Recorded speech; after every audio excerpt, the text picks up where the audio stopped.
Hey everyone, it's Lexie. So in today's video, I'll be sharing with you the top 5 books that I read this spring. So the way this video will be formatted is I'll go through all the books that I ended up reading in the months of March, April, and May. And at the end of the video, I'll discuss more about the books that made my top 5 in no specific order. So without further ado, let's get started. Starting out in March, I first read And There Was Light by John Meacham, which I gave a 4 out of 5 stars. Book Lovers by Emily Henry, which I gave a 3 out of 5 stars. Cultish, which I gave a 3 out of 5 stars. And Hellbent by Leigh Bardugo, which I gave a 3.5 out of 5 stars. So moving on to April, I first read Hood Feminism by Mikki Kendall, which I gave a 4 out of 5 stars. Stateless by Wein, which I also gave a 4 out of 5 stars. The entirety of the Folk of the Heir trilogy by Holly Black, which I all gave 4 out of 5 stars.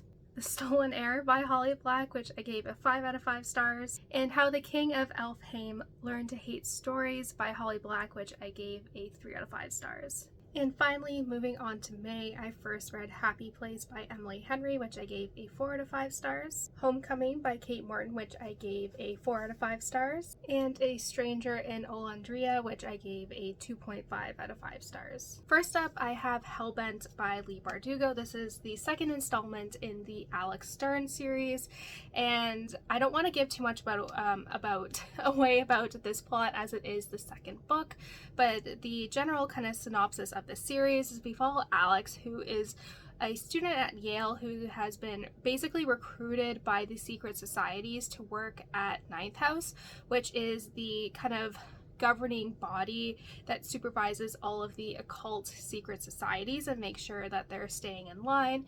And it kind of goes off from there. It's definitely very dark and more kind of adult than the her Grishaverse books, but I really like this. I think I like this more than Ninth House, just because I feel like with Ninth House the plot was very slow, but it was just a lot of fun. Like, I felt like we hit the ground running. There were so many different aspects. I love how she integrates occult and mythology into this, and it was just really exciting. Just kept me on my toes, and there was just a lot of things that I loved kind of learning and kind of going through this plot, especially the second half of the book. Like, there's so much going on, there's so much action, and it was just a really, fun time to read, and I can't wait to see what happens next. Like, it ended on quite the cliffhanger, so I feel like this series is just a lot of fun. I really love kind of seeing these characters grow and evolve over the course of this novel, and yeah, it was just a lot of fun. I think if you like kind of dark academia and occult kind of vibes, I think this is a series for you. Like I said, it is a bit of a slow burn, but it is definitely worth it. Especially this book was just a lot of fun and I really enjoyed it. Next up, I have Stateless by Wein. This is her newest book in a couple years, actually, and I loved her Codename Verity kind of duology and some of the spin-offs that have come off from that series, and so I was really excited for her newest one. And this follows Stella, who is a young woman who is competing in this kind of flight competition throughout Europe. What year is it? 1937, and the kind of this race is to help promote peace within Europe, and so it kind of takes off from there. When she's competing, she witnesses another pilot being murdered in midair, so this leads to a lot of suspicion. There's some kind of elements of sabotage, and she's trying to figure this out, like what is causing this. I really enjoyed this. I felt like it was very suspenseful. It has a historical stage where it takes place right kind of before World War II, and you kind of feel this sense of doom for these characters because you know what's in store for them in a couple years, which I think kind of adds some kind of bittersweet feelings with these characters, but in addition to that, you kind of get this sense of cat and mouse where there's something going on, but you kind of feel that sense of dread. I will say it's very obvious who the villain is just based on the time period setting, but I really enjoyed this. I like kind of Wein is actually a pilot, so you do learn a lot about planes, and I think as an engineer I really like kind of seeing that. And all that stuff. So it was just a really joy to read, and I don't know, it kind of ended like there was an open ending, so I don't know if we'll get like a sequel to this or not. I hope so, because I really love this cast of characters and Stella as a main character as well. But yeah, this book was just a lot of fun.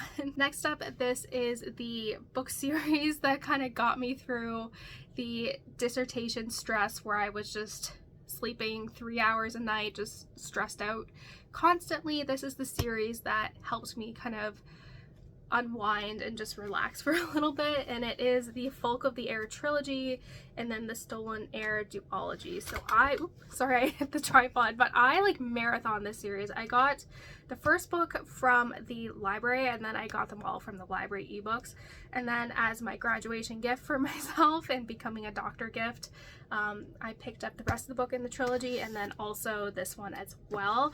I just love it. I think it's a very interesting take on the fae genre. I will say, like, my guilty pleasure is like Sarah J Maas, and I feel like this one's a little bit toned down, but I wanted something like that because I'm like, it's just my guilty pleasure, but those books are too long. These ones are a little bit shorter, and I really like it. So we follow Jude, who was kind of kidnapped by the Fae and brought to the Fae world. So she ends up she really hates the Fae. It's a very interesting thing where she hates the Fae, but she kind of wants to be like him, and she ends up crossing paths with one of the princes, and it kind of goes off from there. I love this series. Like I said, I was obsessed. I read these so quickly, despite being very, very stressed and tired all the time, and I loved it. I will say, I think my favorite is the Stolen Heir, and I can't wait for the next book to come out in the beginning of the year. It was just a joy to read. I love the world. I love the characters. It was just a lot of fun, and maybe these, like, even though this is like less risque than Sarah J Maas, I think I just enjoy fae ones. So yeah, it was just a lot of fun, and honestly, I'm obsessed.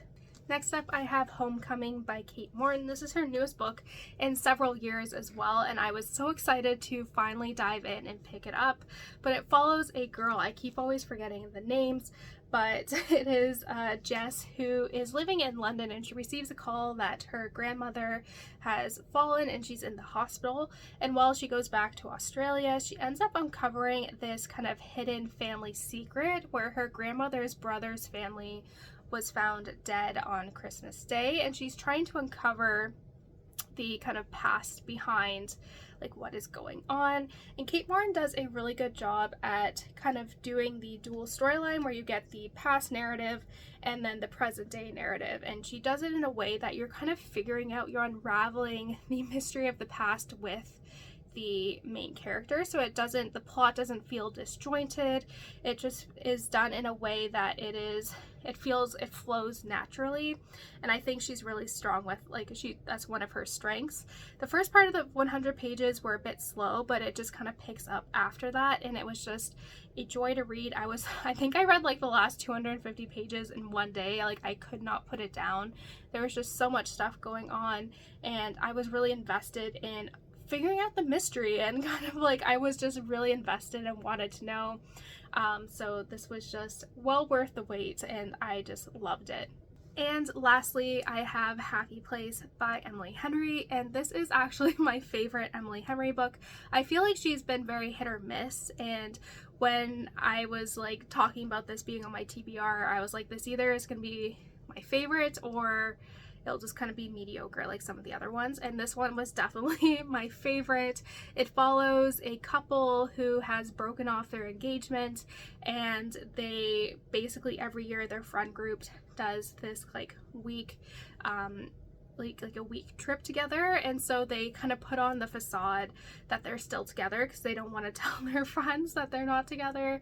And so you kind of get a dual storyline of them, you know, falling in love and what eventually led to their breakup, and then the present day narrative where they're slowly kind of falling back in love. And this one was my favorite. I feel like a lot of her other books have had like that one annoying character, especially in Book Lovers, that sister. super annoying. So, but this one I felt like the elements of Emily Henry's book that I haven't enjoyed have been toned down, and it was just really fun to kind of seeing these two characters kind of fall in love, their dynamics, like you can tell their banter, and just I like how organic it felt of them kind of falling back in love.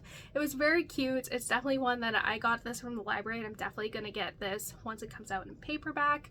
But yeah, it was just a lot of fun. I think if you are feeling like Emily Henry is hit or miss, I would give this one a try, because like I said, that's how I feel. But I think this one is her strongest and her best one. So yeah, if you're unsure, I would highly recommend reading this one, because like I said, I really enjoyed this. It is her best one, and she's been a hit or miss for me. That's it, guys. Thank you so much for watching. I hope you enjoyed this video. Let me know in the comments below what some of your favorite books have been over this past season and all the fun stuff. So yeah, thank you guys so much for watching. Don't forget to give this video a thumbs up, and I'll see you guys next time. Bye, guys.